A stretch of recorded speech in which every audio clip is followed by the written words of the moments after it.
Yeah, we're here at Wembley Stadium, the venue of Saturday's Test match. Pretty lucky to be here, aren't we, Chammy? Yeah, it's pretty special, Danny. I just got in this morning. I haven't been here for a week like you, enjoying a nice holiday, but it's a... Holiday? Come on, we've been working the whole time. You have to start with that straight away. I'm just letting the people know. The fans want to know what you've been doing here. We haven't been seeing much coverage back on Channel 9, so I'm glad that we're Only here. every night. Glad that we're here. Plenty of coverage so far. But look, we just had the press conference inside. Kevin Walters, Isaiah, Shaun, Wane in there, the English coach. Interesting, I spoke to Shaun Wane after it because Aaron Woods had a bit of a crack at Shaun Wane, said it was a yawn listening to him talk. I think he called him boring. And Shaun Wane's fired back. He said that his daughter seen the video and been using it as ammunition. Look, don't tell me Woods is doing it again. He's done it again. In Origin, didn't he have a crack at Billy Slater? He did. I actually brought that up with him. I said, mate, Billy Slater, it sort of seemed to have the opposite effect on Queensland. It seemed to galvanise them, and he might have just done it again, Woodsy. He might have just inspired England to an Ashes victory here at Wembley. Who knows? But he didn't take it personally, but the people around him did. His daughter, his players, and they want to go out there and play for Shaun Wane. So it's a little bit of a subplot to the story.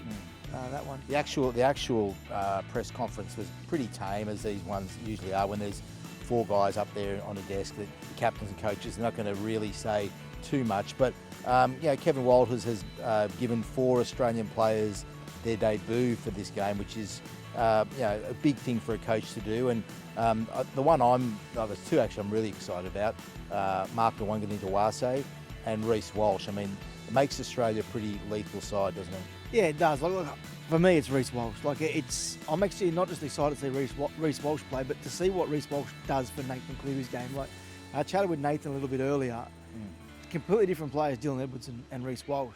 So having someone of Reece's ability and speed, I just think that it'll just make Nathan so much more potent in good ball playing situations. So I can't wait to see those two combine. We know what Munster's like. And then out wide, if the ball gets out to Nawaqanitawase, he can finish. Speaking to some of the journos in the room, the English journos, one of the rugby reporters who's covering this was surprised by just how far Nawaqanitawase has kicked on in rugby league, and he's become a bit of a, if you can pronounce the name, he's become a bit of a household name, and he's going to be missed by rugby league when he departs in 12 months' time. I was hoping that Reece actually would talk today, because we haven't really heard much from him since the team landed in England. I mean, I know you've just got here, but they're putting a shield around him. They're protecting Reece Walsh, the Australian side, and I can understand why, because he's young, he's making his Test debut, but he's the sort of bloke who, if they've got 60,000 for this game, Reece Walsh could put another 10,000 bums on seats, couldn't he? Well, yeah. Look, I don't know how much he's known here. I saw the bus stops of Nathan Cleary and Herbie Farnworth, but yeah, I think you'd love to hear from Reece Walsh. Now, he's obviously had a big few weeks, won the grand final with Brisbane, Clive Churchill. But he handles himself well, Chammy. I mean, you were at the grand final, Yeah. and that press conference he gave after it, Yeah. I thought he was very mature and very articulate, and he does handle himself really well. And we've been in his face a little bit around the team camp, but he's handled it all really well, and I think he's capable. He's one of those modern athletes who has grown up with cameras in his face and the phone and all that sort of stuff, Yeah. and I think he can handle it. Well, also, what are you protecting him from? Like, it's not like he's got a controversial situation back home. He hasn't when it been comes to drinking his toilet contract. water, has he? Hasn't been drinking toilet water. He's not off contract. Yeah. He's not an R360 target. Like, there's nothing but positivity to talk to Reece Walsh about. Like, he's the feel-good story of rugby league at the moment, and unfortunately, we haven't heard from him yet. I think after the game, the plan is to put him up next week. You mentioned R360. Is there much chatter behind the scenes at the moment? A little bit. I had a chat with Cameron Munster about not just R360, but the fact that Jonah Pezzet's heading to Parramatta, then the Broncos. A lot of talk around Ryan Pappenhausen. Cameron Munster said I wouldn't begrudge him for looking after himself with the money that's being floated for Ryan Pappenhausen. He also made some interesting comments around the NRL's stance, the 10-year ban. Now, he said Peter V'landys, he's a huge fan of Peter V'landys and what he's done for the game, and he's an admirer of what he's been able to do for the NRL. But he said in this situation, he doesn't think that the 10-year ban is fair or it will be held up in court. Now, I know Cameron Munster's not a lawyer, but...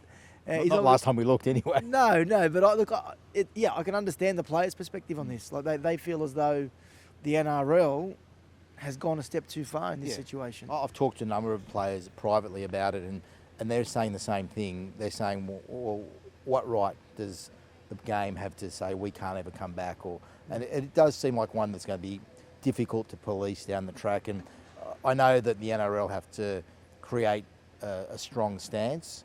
However, enforcing it may be a different thing altogether. We've seen it before. We've seen Super League. We've seen players walk out of clubs.